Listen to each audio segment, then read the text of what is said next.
throw down. Heartbeats racing, can't slow down. Feel the tension, feel the heat. Emotions hitting on repeat. Wrestling without. Hey guys, welcome back. I hope you are doing great. I wanted to kind of get this in really quickly, and we're going to go through AEW Double or Nothing 2025. I thought it was amazing that they put on another great show. Of course, we did the preview. What was it, Saturday? No, Friday night before SmackDown. But we're going to go through all the results. We're going to talk about two of the matches that we now know about going into All In Texas coming up in July. But let's start out with a couple of housekeeping things. First, I want to thank the third person to subscribe to this podcast on YouTube. And I'm excited when I saw that because, one of the subscribers is obviously myself, but that meant that somebody actually new joined that channel. So if you're not familiar already, you can find the Wrestling with Emotions live on Wrestling with Emotions podcast. You can find it on YouTube.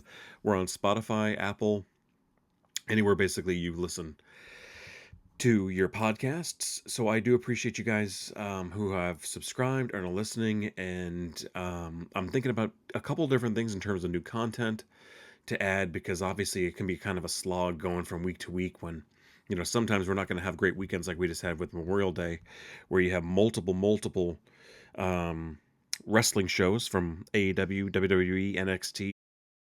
So, let's just go. I'm not gonna go through Saturday Night Main Event.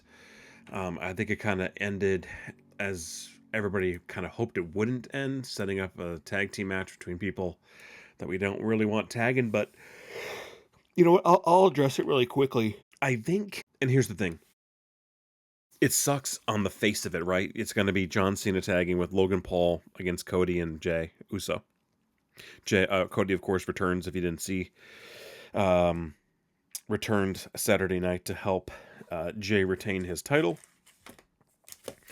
But if we go back to when John first cut the first promo after turning heel, I believe it was the first promo. He mentioned how his mission is basically to ruin professional wrestling until he leaves, essentially, and then leaving with the title. So by having a not so great WrestleMania match fits that motive, or fits that narrative. By tagging with a YouTuber who nobody likes, truthfully, it fits that mode, or it fits that model of trying to ruin professional wrestling. So if that's the angle that they're going for, okay, cool. If it's not, and they are just happening to piss people off, then I guess that's something else. But either way, that's where we're going. But let's get into AEW. We'll start off with the pre-show. I didn't watch the second one, but I did watch. Actually, let's not get into the pre-show because it doesn't really do anything. Harley Cameron, I guess we're doing it. I guess we're doing it. Not as if we're not going to do it. Harley Cameron and Anna Jay team up against Megan Bayne and Penelope Ford, and they win, which was cool. Clean as well. In the pre-show, and then the second match is the one I did not watch from a pre-tapes from the buy-in. I didn't watch the second match, which was a tag team match. So I apologize, but I'm not going to have those results for you, or I will have. Maybe I will have them. Okay, I got it. All right, the buy-in was Trent Beretta, Rocky Romero, Leo Rush, and Action Andretti versus AR Fox, Bandito, Commander, and Hologram. AR Fox, Bandito, Commander, and Hologram win. So let's get into the main meat of the match. Number one, I love the this is the first, and correct me if I'm wrong, obviously. This is the first Double or Nothing, I believe, that's been outside of Las Vegas. I think they've always been in Las Vegas, and I think that's kind of why obviously they've had like the Casino Gauntlet themed match, etc. But this one took place in Glendale, Arizona, at the Desert Diamond Arena, and I thought the color palette, the scheme that they went for, I thought it was awesome. I really loved how it popped in certain entrances as well, with some of the neons, and It really, really looked cool. Like during Hangman's entrance, I thought that was really awesome. But we get things kicked off with the Owen Hart Cup tournament final finale for Mercedes Moné and Jamie Hayter. This was one, if you listen to the other night's episode, I was super looking forward to. Hayter's had some good matches since coming back from injury. Um, Mercedes has been, you know, super active, not only within AEW, but promoting the brand outside, competing and defending her titles and other promotions. Um, so to say that she hasn't been working would be wildly ridiculous, or has been unimpressive would be ridiculous. But to that effect, I think it's been great. It was this, I was excited for this one in particular because of two things. Number one, the potential for what happens next at All In, which we'll talk about, but also because this kind of levels the playing field in terms of competition. I thought the immediate match with Britt Baker could have been an ongoing feud. I don't know why they limited it to just the one match. I thought that was silly. Um, and then Britt's seemingly disappeared from TV. I know, obviously, there's been several other opportunities for people to take the title away, but they were never, and I think I've mentioned this in previous pods, there's never any true set of there hasn't been to me any set of true circumstances where you would think that her title was on the line, or I'm sorry, in jeopardy of being a loss for her in those matches. So now when you start to level the playing field in terms of competition, the people that she's facing, and no disrespect to any of the women that she faced previously, but I think Jamie Hayter's on another level in comparison to some of the other folks that she's recently faced. Not that she downplays the other talent. I think she does a terrific job, and every match I think she does a really well, well put together match. So this was something I was very excited to. Both women gave their best. I think there were multiple spots within this match um, that looked punishing. Um, Mercedes obviously targeting Jamie's back multiple times. That's previously where her injury was that kept her on the shelf for such a considerable amount of time. A lot of strong spots for Hayter and her strength, and a lot of really cool like suplexes and missile drop kicks, swinging the momentum back and forth. Some false finishes, things along those lines. There were a couple of stiff shots too. There was like a super kick to Mercedes' face that looked really stiff. Um, and then the ending move was like a reversal of Jamie's finisher into like a really like spike DDT, but I think it was supposed to be a roll up that ended up being a DDT, so it looked super painful. Where it could have been super dangerous, but yeah, it ended in a match ending DDT, 3 count, and Mercedes is now victorious. Not only did she win the Owen Cup or the Owen Hart Foundation tournament, including the cup, the title. What I always love too about these matches is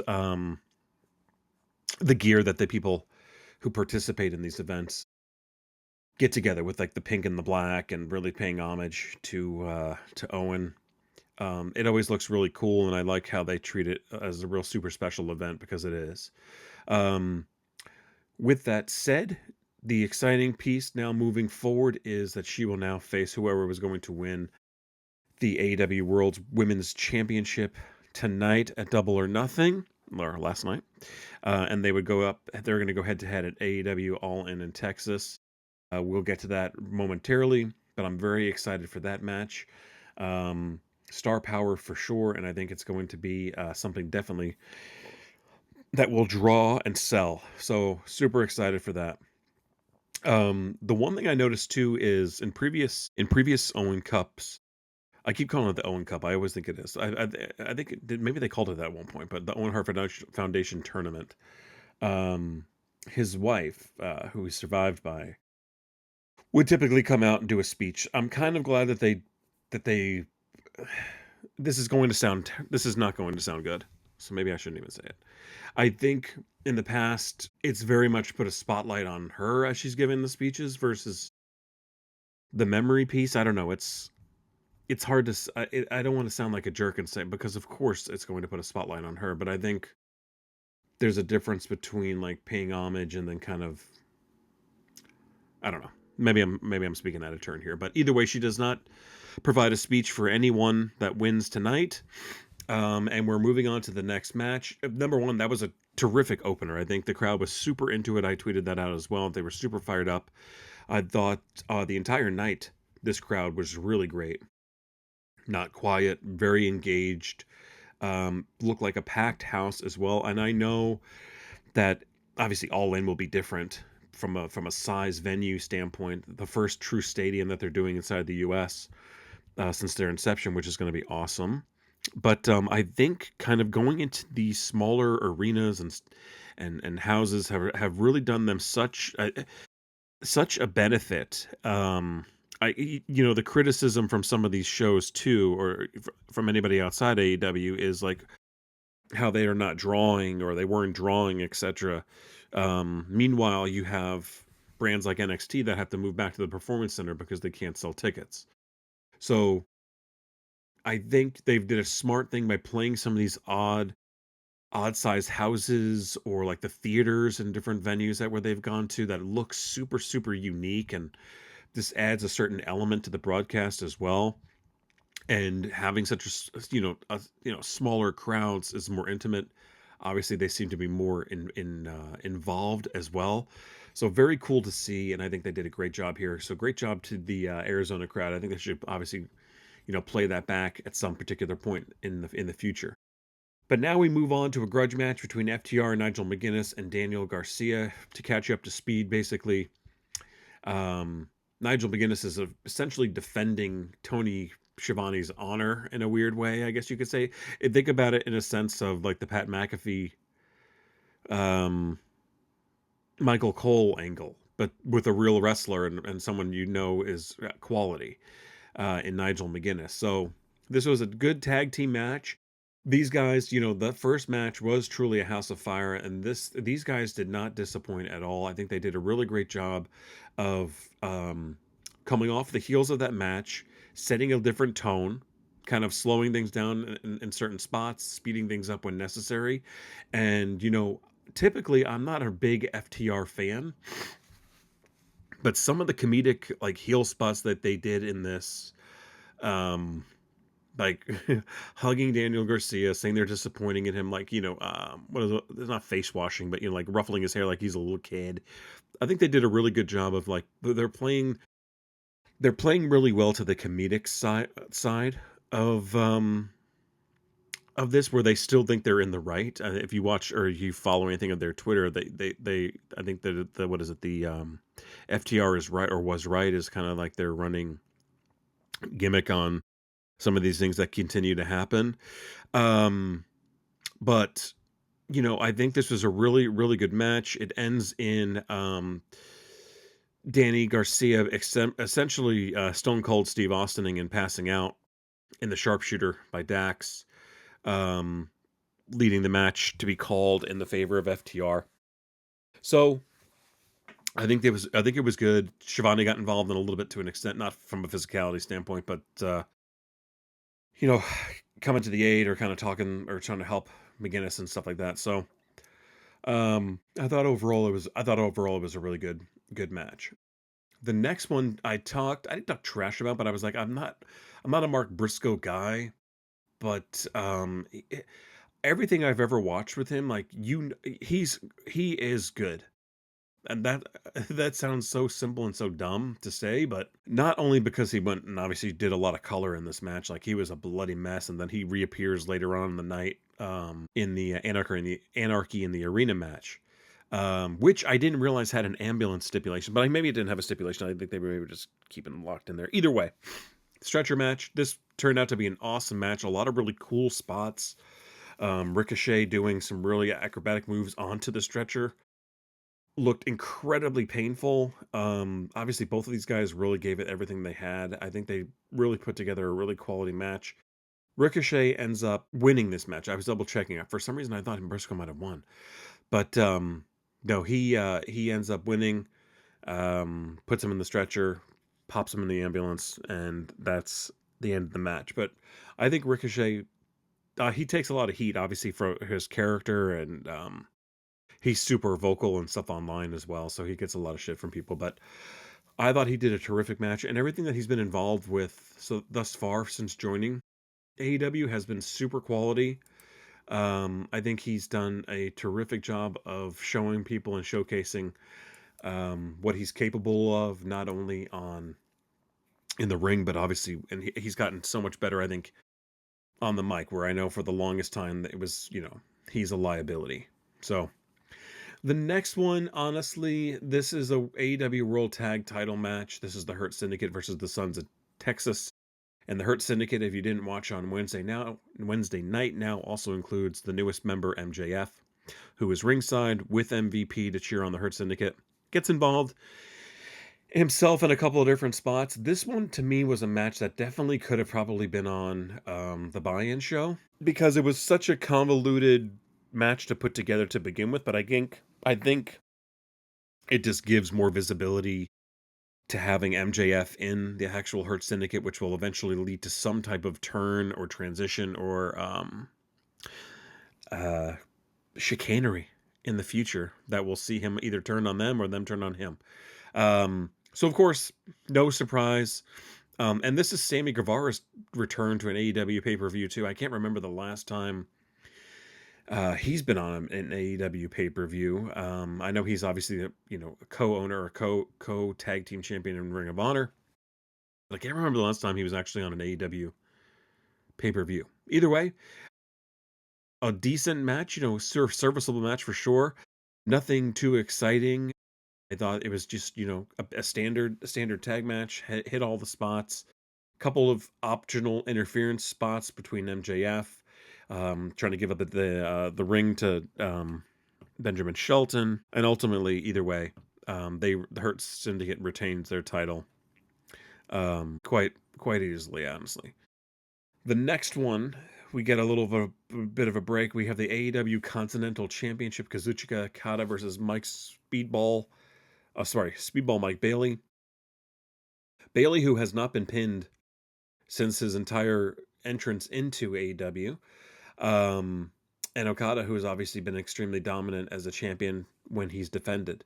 Back and forth, really good. And I think that this is a great pairing. It's almost, in a sense, like and I don't want to offend anybody or get any backlash, but it's very much in the vein of like Okada facing like a Daniel Bryan from an attack standpoint. I think Speedball is a little bit more acrobatic, but Daniel will do some high flying, intense moves and stuff like that that are very reminiscent of the type of match that they would have together. And they did have like I think they had a trilogy. I want to say, I know the first one, I think Daniel broke his arm off the top rope elbow from Okada, and man, he lays that shit in there, dude. I watched him do it to Mike Bailey, and obviously he's selling the arm, but man, it looks so stiff because it's not like a jump off the top rope into like a softer landing that's usually like guarded by like a hip or something on Okada's part to kind of like cushion his fall and make sure that the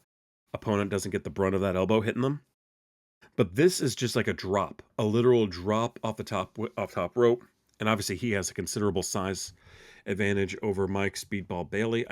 I'm probably messing that guys up, but either way, I thought this ended up to be a terrific match. I don't know, because initially my thought was to bury the lead. Okada, of course, retains. He reverses it was a sweet finish where he countered an aerial attack midair with a sweet drop kick and turned that into the Rainmaker. Really awesome finish. I don't know how this spins or how we get to him and Kenny in July at All In. But I think, by all accounts, that's possibly where we're going. Maybe there's some type of, because later on in the night, they'll also announce for Fyter Fest 3 qualifying matches, I believe, to face Kenny in a fatal 4-way, essentially, for his title at Fyter Fest, I believe. So I'm not sure how, unless that leads to him and Okada going toe to toe. Like I said, and I've said before, I think That's a championship belt that would probably be best condensed or combined with the Continental Championship. So we'll see what they do there. Okay. Now, next match of the night, Timeless Tony Storm versus Mina Shirakawa. I thought this was another really solid match. Tony did an awesome job, and I think from an entrance standpoint and gear, I think this will be a cool. If they do a, I also collect figures. I'm not sure if we talked about that previously, but I know they do like a pay-per-view series for some, and they're typically exclusive to Target. Like I have the Brit, the Brit Double or Nothing, where it comes with the Owen Hart Championship belt as well from winning the tournament. Now, I think if they were to do something, this would be a good one because like her outfit was super cool. It reminded me of like those old saloon style um gals in the old saloons with like the real ruffly type dresses, and it just looked like the back of her dress looked like a ruffly like type dress. Luther's wearing cowboy boots. It was very well put together and obviously painted a picture for, obviously the venue and the location of where this was taking place. But I thought she looked terrific in her gear. Mina, awesome as well. I think, if she gets the Mercedes treatment with that robe and everything too, I think that's a really cool figure waiting to happen. But both women put on a tremendous match. Um, a lot of attack to Tony's knees and legs, consistently going off of figure four attempts. A lot of aggressive leg attacks from Mina throughout this match. And eventually it ends in Tony hitting her with the Storm Zero, pinning her, and then they share a nice smooch in the ring and mutual respect. But the exciting thing piece coming out of this, number one, I think it sets Shirakawa up for other things. I think having her recently signed, I think it definitely does set the stage for her to be more involved in different storylines. Does I think everybody was anticipating that Mariah May would return and be involved in this in some particular way. That's another thing too. There weren't a lot of there is one return, we'll discuss it in the next match super briefly. But out throughout the night there wasn't a lot of I mean there was a couple of surprises again. Um I think we'll talk about that briefly. Oh, did I already miss that? No, I didn't. I didn't miss that. Later on the night. This was such a long packed out pay-per-view. It had so much. But this sets the stage now. Tony Storm against Mercedes Monet and All In Texas in July. I'm super looking forward to that. So now we have one match officially announced, and we'll have the second one announced later tonight after the men's finale as well. Next thing we do is we move over into Anarchy in the Arena. I mentioned the other night an incredibly difficult match to follow. Sometimes as a fan, of course, but more importantly, gotta be tough in the production truck in terms of like which shot do you stay with? Because they don't know all the spots, I would imagine, right? They don't know what's going to happen when at every single time. Um, so there are things that are happening simultaneously that you had to choose. But they did a really great thing and smart thing in this one is that they went to like a 4-box screen, almost as if you were watching like NFL Sunday Ticket, where you could pick or have multiple games on the screen. So you were able to follow a lot of the action no matter where it was. They may have done that previously. I could be wrong. But to me, this seemed like the first kind of time that I was really seeing it. Maybe they did split screens, but maybe this is the first time I did a 4-way screen. But either way, from the jump, I thought this was a great match. I think setting the stage in terms of the teams, you had the Death Riders, which is John Moxley, Marina Shafir, Claudio, Wheeler Yuta, who one of the more boring wrestlers in AEW. Teaming up with AEW's founding fathers, we'll talk about that in a second, the Jackson brothers, the Bucks. And then they're facing up the Ops, which is Samoa Joe, Powerhouse Hobbs, Shibata, and then teaming up with Kenny Omega, Willow Nightingale, and Swerve Strickland. First, let's start with gear, okay? First person to pop for this is Swerve. He comes out in an awesome Predator-inspired gear and entrance. If you've never seen Predator, he basically sees in body heat. or has the ability to scan from a technology standpoint body heat. So he identifies where like his opponents are, or who he's going, his prey essentially. So they had that kind of effect going on. His gear was pretty cool as well, mirrored that. He looked fantastic. We get some other entrances on the team, and then Kenny Omega comes out with a trash can lid, painted up like a Captain America shield with the Omega symbol instead of the star. Same thing, matching gear. And if you don't have a reference point for this, they did an exclusive Jazzwares Captain America style Kenny Omega figure as the exclusive for last year's Comic Con, and this matched it. So I popped for that hard because I do have that figure that I was able to secure, and it was awesome to see that realized in true form. I don't think he's ever worn it any other time, and very cool that it was not only in the figure, and maybe the figure inspired the gear, or the gear inspired the figure, and he's never used it before, but it was cool to see that live on TV. Um, and then from there on, we have a lot of really cool spots, a lot of fun throughout the arena. Typical Moxley stuff, using forks and stuff like that, and to like cut people and stuff like that. His was some of the more boring action in this segment, but I think they did a really great job too of involving the crowd. They changed the song twice during the show. The first one was, I think, "Let's Get Excited." What is it? The Pointer Sisters. Let's get excited. I don't want to get a copyright by singing this exactly the way it is. You know what I mean? That's going to sound too good. And then Kenny has them change it up to what is it, down pool, or somebody where let the bodies hit the floor. Is that down pool? I don't know, but let the bodies hit the floor, and the crowd's popping for it. I think they tried to do this. They didn't do this last year. I think it all originated with a Chris Jericho spot where they did keep a song going throughout the entire match. It might have been his song or something, but it was good. It was funny, and it was also like entertaining because, yeah, there's so much going on that it can be very difficult to follow. So to have like the music kind of guiding you a little bit in terms of like ramping up your energy, I think that was a really smart choice. Eventually, this does end um, in. Oh, and let's talk about a couple of other spots in this match. Ultimately, the team of Swerve's team ends up winning this. A lot of really really tough spots that you'll hear about, obviously, and see. This match also did show and have the return of Hook. He came back for just one quick hit, or to Claudio, and then he walked out, and then he left. So that was cool. They had a couple of different things, a lot of use of the staple gun, the most notable being a graphic stapling of Swerve's tongue by Marina Shafir. Very tough to watch. God, I don't understand. That is so tough and gross. Another one that was weird, and this is just from like a personal preference standpoint, was, and obviously she was fine, but Willow Nightingale,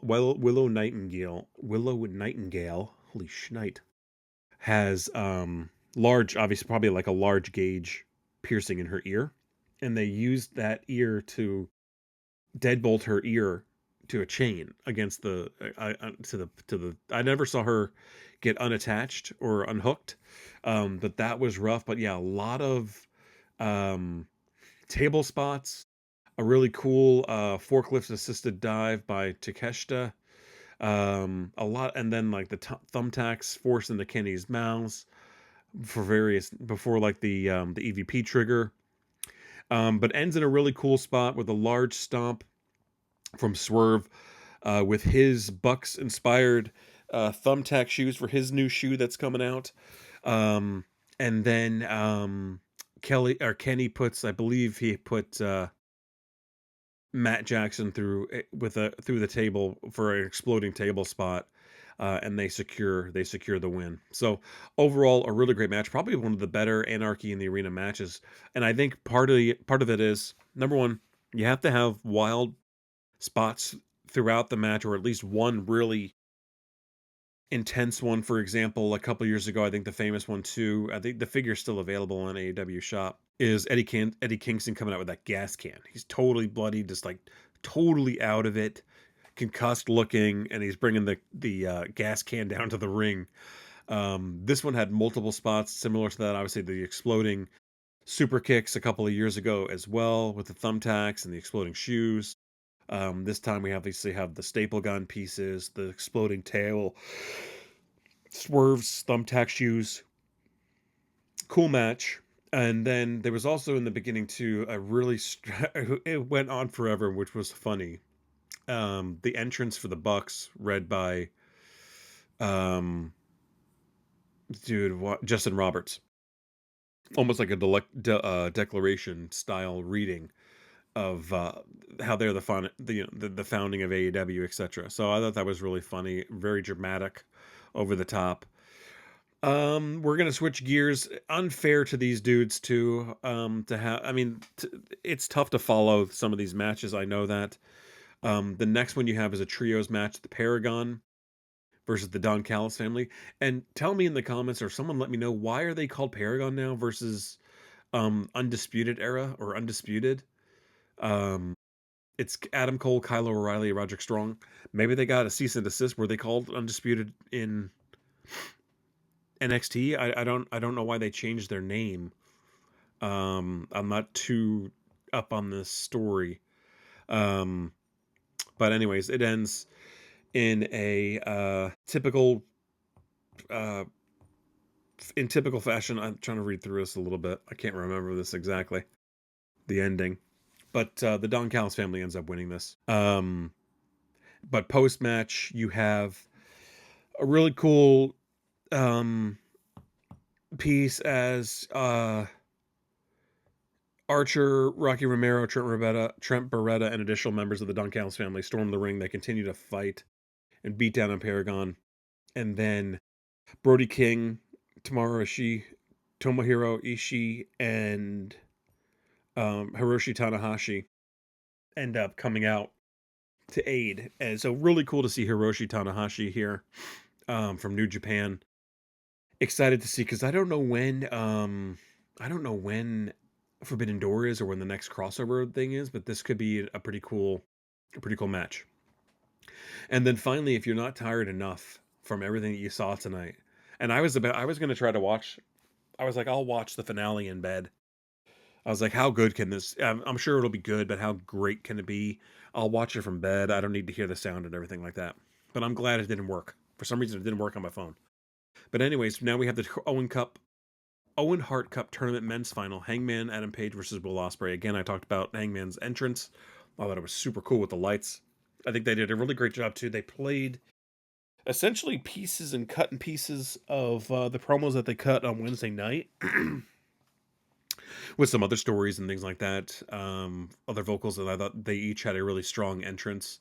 And this was one I did not know who was going to win and who was not going to win.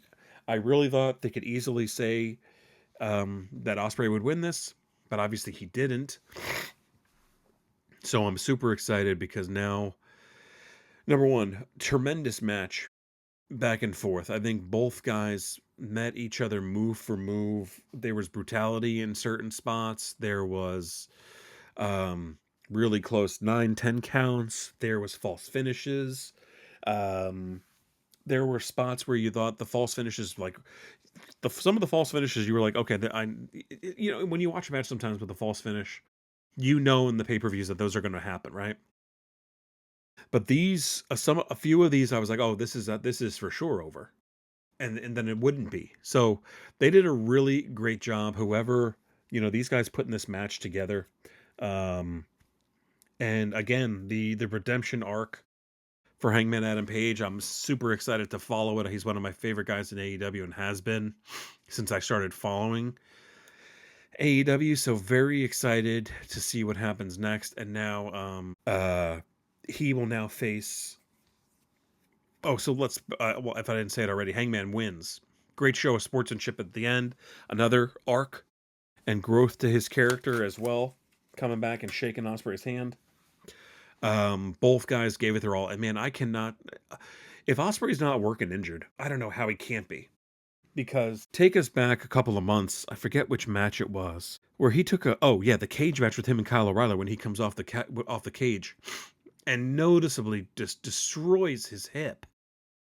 he seems to continue to favor that at the end of this match. Obviously, he could just be an amazing seller, um, but it is hard to believe that he's not carrying something there.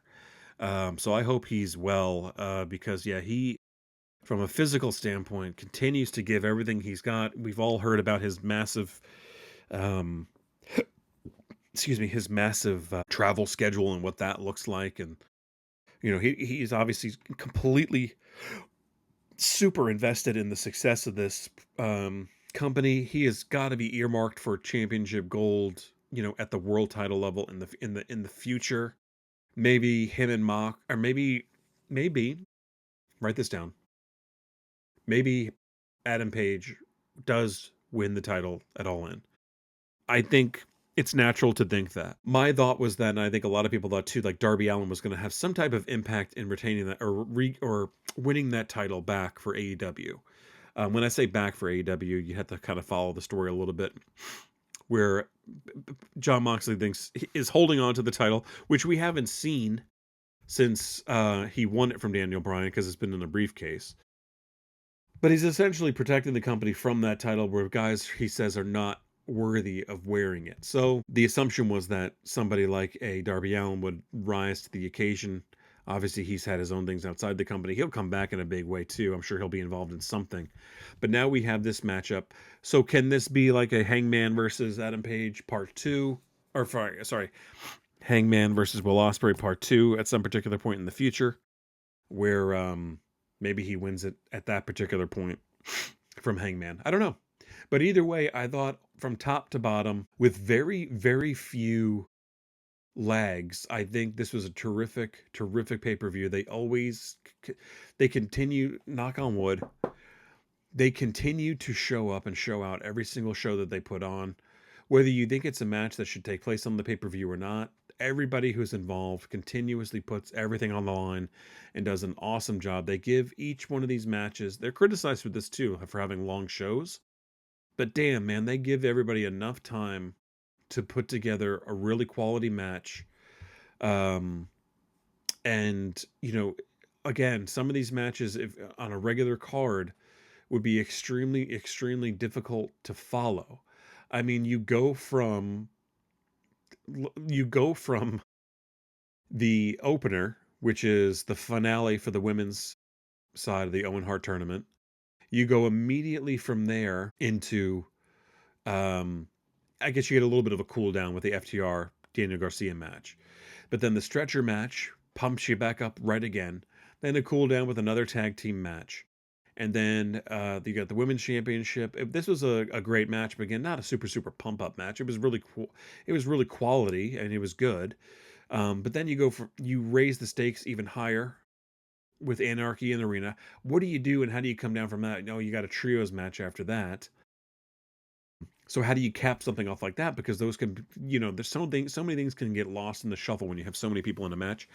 I think the match was fine, the match was serviceable, but I think everything that followed it is where the real attention was. So that kind of sets the stage and excitement level, again, and raises the stakes with those additional folks coming to the ring, that we weren't expecting to see.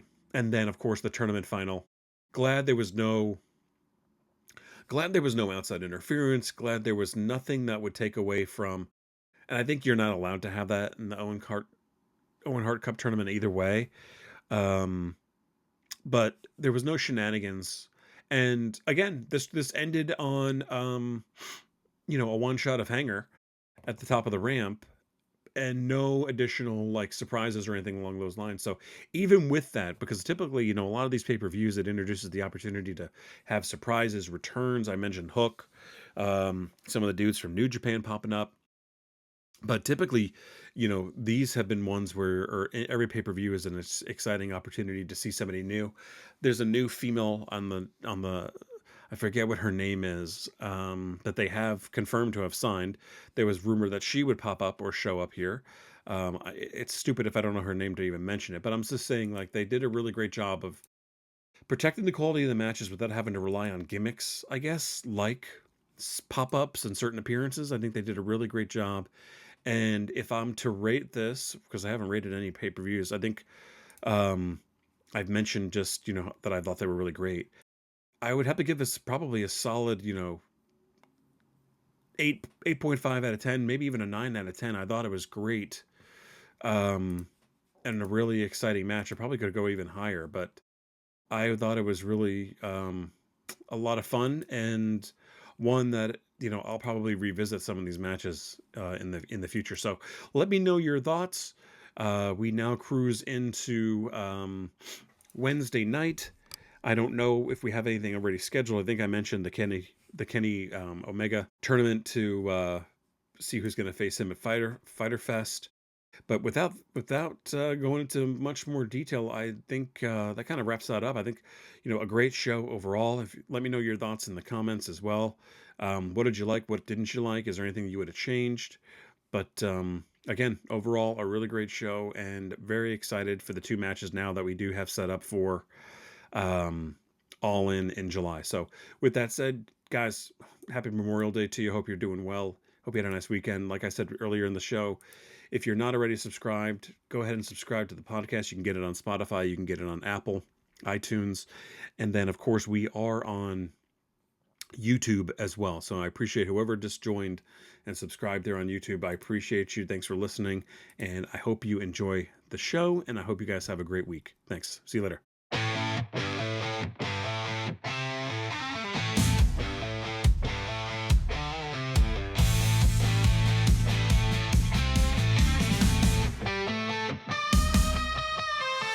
Out in the ring where we throw down, heartbeats racing, can't slow down. Feel the tension, feel the heat, emotions hitting on repeat. Wrestling win with our inner fight. In the spotlight every night. Voices shout and bodies clash. In this world, emotions crash.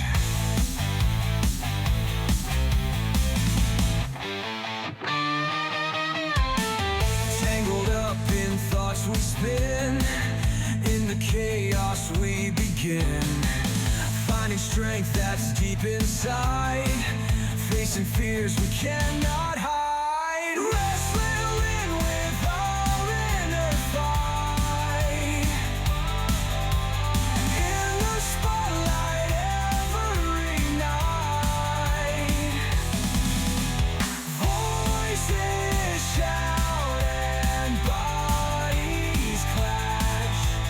In this world, emotions crash. Every grapple, every hold tells a story to be told. Raw and real and full of fire, pushing through the darkest mire.